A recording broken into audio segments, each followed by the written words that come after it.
ರಾಜ್ಯಪಾಲರ ಭಾಷಣದ ಮೇಲೆ ಇವತ್ತು ವಿಧಾನಸಭೆಯಲ್ಲಿ ಸಿಎಂ ಬೊಮ್ಮಾಯಿ ಮಾತನಾಡಿದರು. ಈ ಬಾರಿ 13,000 ಕೋಟಿ ಆದಾಯ ಸಂಗ್ರಹ ಮಾಡಲಾಗಿದೆ. ಇದರಿಂದಾಗಿ ಆಶಾದಾಯಕ ಬಜೆಟ್ ಮಂಡನೆಗೆ ಕಾರಣ ಆಯಿತು ಅಂತ ಸಿಎಂ ಹೇಳಿದ್ರು. ಇನ್ನು ಕನ್ನಡದಲ್ಲಿ ಎಂಜಿನಿಯರಿಂಗ್ ತರ್ತಾ ಇದೀವಿ, ಆದ್ರೆ ಇನ್ನೂ ರೆಸ್ಪಾನ್ಸ್ ಇದಕ್ಕೆ ಬಂದಿಲ್ಲ ಅಂತ ಹೇಳಿದ್ರು. ಇನ್ನು ರಾಜ್ಯದಲ್ಲಿ ಶಾಲಾ ಕೊಠಡಿ ನಿರ್ಮಾಣ ಹೆಚ್ಚಳ ಮಾಡಿದೀವಿ, ಅವುಗಳಿಗೆ ವಿವೇಕ ಅಂತ ಕೊಠಡಿಗೆ ಹೆಸರನ್ನ ಇಟ್ಟಿದ್ದೀವಿ. ಇದಕ್ಕಾಗಿ 1,200 ಕೋಟಿ ಅನುದಾನ ಕೊಟ್ಟಿದ್ದೀವಿ ಅಂತ ಸಿಎಂ ಹೇಳಿದ್ರು.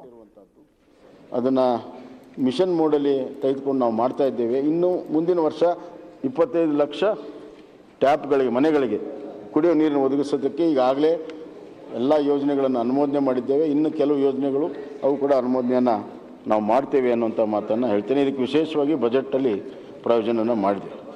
ಮಾನ್ಯ ಸಭಾಧ್ಯಕ್ಷರೇ, ಇವತ್ತು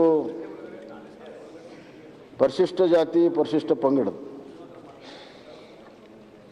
ಸಮಾಜದ ಒಂದು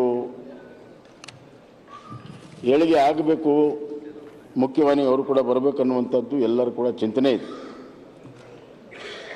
ಆದರೆ ಅವುಗಳಿಗೆ ಏನೆಲ್ಲ ಮಾಡೋಕ್ಕೆ ಸಾಧ್ಯ ಇದೆ ಅವುಗಳನ್ನು ನಾವು ಇದುವರೆಗೂ ಮಾಡಿದರೆ ಇವತ್ತು ಆ ಪರಿಸ್ಥಿತಿ ಇರಲಿಲ್ಲ. ಆದರೆ ಇವತ್ತು ಹಲವಾರು ಯೋಜನೆಗಳಿದ್ದಾವೆ. ಇಲ್ಲಿನೂ ಕೂಡ ಗಂಗಾ ಕಲ್ಯಾಣದಿಂದ ಹಿಡಿದು ಎಲ್ಲ ಜಮೀನು ತೆಗೆದುಕೊಳ್ಳೋವರೆಗೂ ಎಲ್ಲ ಯೋಜನೆಗಳಿದ್ದಾವೆ.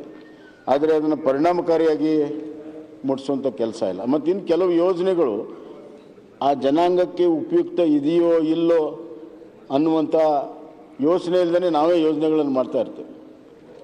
ಹೀಗಾಗಿ ಭಾಳಷ್ಟು ಯೋಜನೆಗಳ ಲಾಭವನ್ನು ಅವ್ರು ಪಡ್ಕೊಳ್ಳೋಕ್ಕೆ ಸಾಧ್ಯ ಆಗಿದೆ. ಅದಕ್ಕೆ ಸಂಪೂರ್ಣವಾದಂಥ ಒಂದು ಚಿಂತನೆಯನ್ನು ನಮ್ಮ ಸರ್ಕಾರ ಇವತ್ತು ಮಾಡ್ತಾ ಇದೆ. ಕೆಲವನ್ನು ಐಡೆಂಟಿಫೈ ಮಾಡಿದ್ವಿ. ನಾವು ಎಲ್ಲವನ್ನೂ ಕೂಡ ಮಾಡೋಕ್ಕೆ ಹೋಗಿ ಎಲ್ಲ ಸ್ಪ್ರೆಡಿಂಗ್ ದ ಬಟರ್ ಈವನ್ ಅಂತಾರಲ್ಲ, ಹಂಗಲ್ಲ, ಕೆಲವನ್ನು ಟಾರ್ಗೆಟೆಡ್ ಆಗಿ ಮಾಡಬೇಕು ಅಂತ ಅವರ ಮನದಾಳದಲ್ಲಿ ಅವ್ರ ಜೊತೆಗೆ ಚರ್ಚೆಯನ್ನು ಮಾಡಿ ಇವತ್ತು ನಾವು ಮಾಡ್ತಾಯಿದ್ವಿ. ಮಾನ್ಯ